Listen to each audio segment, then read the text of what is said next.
The scooter. It's one of the most convenient and economical transportation to move about, as it's easy to use. It was not the Italians, but a German company called Hildebrand und Wolfmüller who first created the scooter in 1894. If you ask me how, because they're Germans, and they always pioneer in mechanical engineering, making wonder machines. Scooters became popular all over the world because of Vespa and Lambretta. Initially, they scrapped the remaining tank and bomber plane parts after the war to build this machine and solve the transportation crisis in Italy, which why early era scooters look like planes, until the time they can finally mass produce these two-wheeled vehicles and send it all over Europe and America, which gained cult status. Fast forward today and modern scooters are now aerodynamic, aggressive, and loud with their design, especially with Japanese brands. Except the ones who made it popular. Sino pa ba kundi ang Vespa? Vespa kept their design authentic and classic as much as possible, keeping the heritage alive throughout the years. Kapag ikaw nakakita ng scooter from Vespa, regardless kung ano ang motor mo or sasakyan, isa lang ang sasabihin mo. Wow, ang sexy naman. So why not get a Vespa, right? Well, the problem is that, unlike before, it was the scooter for the masses. Today, Vespas are expensive, even the entry-level S125, and parts so does maintenance will still cost you more than the usual Japanese 125s. Kymco offers a solution, which is the Like 150i, wherein it is reliable and will only cost you nearly the same with the Japanese brands. But it has no history with the Romans, neither Yamaha's Fino nor Honda's Gino, which is a bit FI playing dress-up. So is there any classic scooters that you can buy that has a long rich history, but without commanding an expensive price tag for parts and maintenance for such simple machine?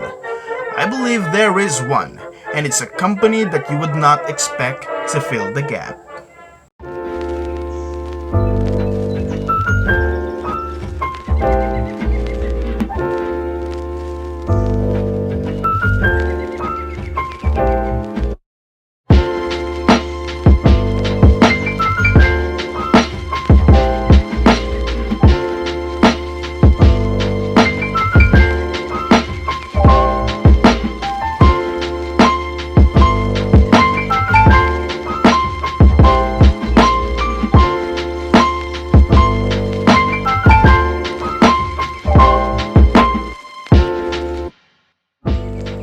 This is the Panarea 125. This is Benelli's one of many entries to the special classic bike segment, where gents and classic bike lovers usually digs.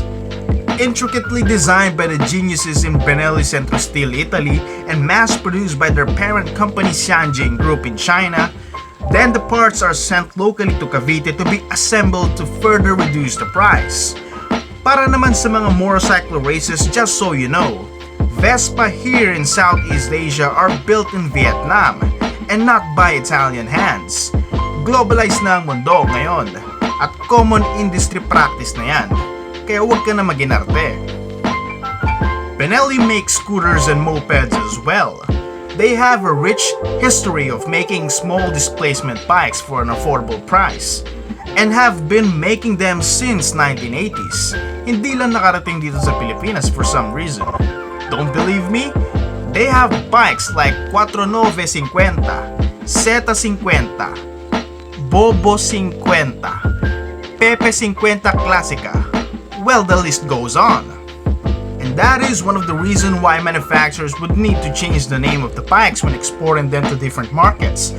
Good thing Benelli used the name Panarea, an island just north of Sicily, at hindi Pepe 125. Isipin mo, hinahanap ka ng grocery attendant para itabi ang motor mo, tapos sasabihin sa'yo po ba yung Benelli Pepe 125? And everybody near you would be like, dude, ang bastos naman ng motor mo. Kidding aside, Benelli had a scooter named S50, but they can't name the new model as S125 dahil taken na ito ng Vespa, so Panarea is still a good name. The Panarea 125 is one of the most handsome and elegant looking scooters that I have laid my eyes upon. Yes, I know, how about Vespa? Yes, nearly all Vespa scoots are handsome, pero may aftertaste ito sa mind mo. Shoot, ang ganda! Kaso ang mahal. If you can afford to buy and own a Vespa, then good for you. Pero sa iba na gusto ang isang eleganteng scooter na fit sa personality nila, pero hindi gagastos ng malaki dahil maraming priority sa buhay, then lucky you, Benelli saved the day because this scooter will only cost you 89,000 pesos. Bang for the buck at may budget ka pa para bumili ng classic helmet para pogi.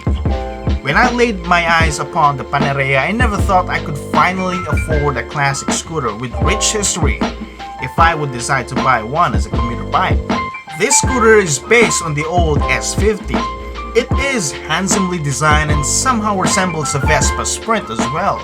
Every rounded and squared shape flows through with elegance and class that mixes through the pearly white paint, cow texture leather-like seat, and matte chocolate flavors inside a cockpit that will satisfy the eyes with this pretty scooter. Look back at the front exterior and it has an LED headlamp that has a unique touch of Benelli branding. Usually tinitipid ng quality ng mga ganitong uri ng motor lalo't below 125cc. But the Panarea is a high quality scooter and does not feel cheap at all.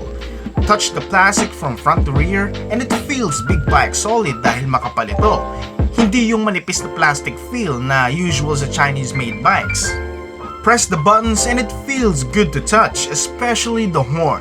I am digging the stock horn sound as it is more appropriate to match the classic looks of this scooter, rather than using the usual cheap puny horns.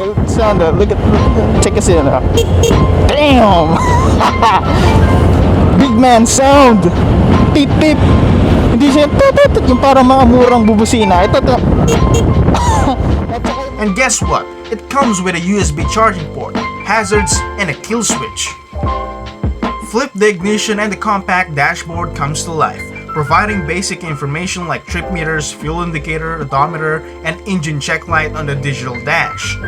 Below it is a combination of analog speedometer which adds up to the classic looks. Gusto ko ang disenyo ng dashboard dahil may extra touch of detail sa digital display, with all those lines dividing the info. Though I wish they used a white display rather than a blue one, but at least the buttons to scroll the information feels solid as well. Now here's where the confusion begins with the engine.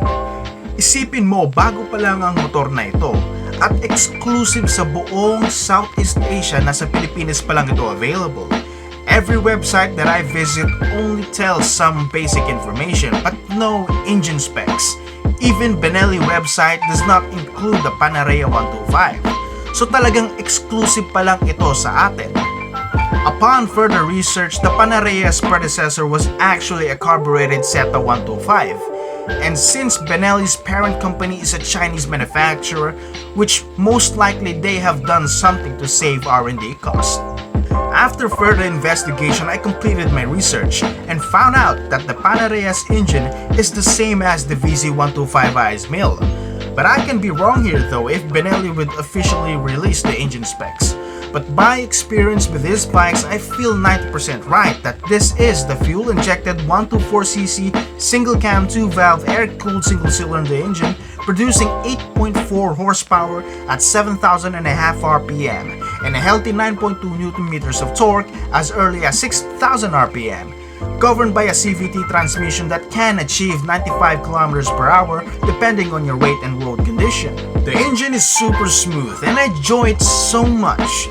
It feels butter smooth and barely has any vibration to worry about. Suabe, walang neutral delay or dragging.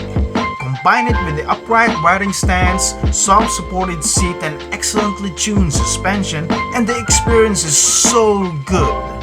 If you are someone who rides big thumpers, roaring multi-cylinder bikes, and twin bangers, simply sit on this bike and ride it on the open street or open road along with the trees, and suddenly life becomes simple and ecstatic as you live the moment.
front suspension might be the usual telescopic forks, but it is so good.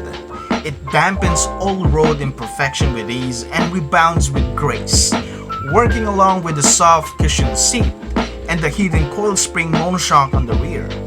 Balanced by these small fat tires, napakahirap i-explain ang sarap ng feeling at handling ng Panarea. You got to experience it. It feels solid and planted yet well dampened. It feels like a Lexus. Because the bike was so good, I nearly forgot that this is a scooter, and you have an ample amount of space that you can move your feet around at the footboard. And you have two equally sized storage space on the front with a useful USB port on the left, hidden with a cap. Open the seat and you have a large capacity under-seat storage where most half-face helmets would fit. Shoes, business attires, and even small laptops for those who are on the go. Now here's the hard part. Everywhere I look at the scooter, every bit of detail, every point of touch, wala akong makitang cons sa motor na ito. Yes, it's just a small scooter and lacking power, but it is already expected from a 125. For the very first time sa dami ng Benelli bikes na nasubukan ko, even the bigger bikes, I have to say, this is my favorite amongst the others. Halos perpekto ang motor na ito para sa akin. There is only one negative factor that I would consider with this bike, and it's the availability. Because a few branches would initially sell this scooter, which means external parts can be very difficult to order. Internal engine parts and consumables would be relative with the VZ125i and QAK Blade 125 at some point. But in the case that you drop the scooter and damage the beautiful bodywork, you would need to order from a Benelli showroom and wait for a few days if not months. And that is the only cons of this bike, as the engine is butter smooth and quiet. Ride quality is excellent like a luxury sedan. Plastic quality is solidly built with good fit and finish. This scooter has heritage despite controversies made by motorcycle racists. You have all those excellent qualities without breaking the bank. You have to ride this scooter in order to understand what I felt. The feeling of luxury in a 125. The feeling of timeless desire when looking back at your ride.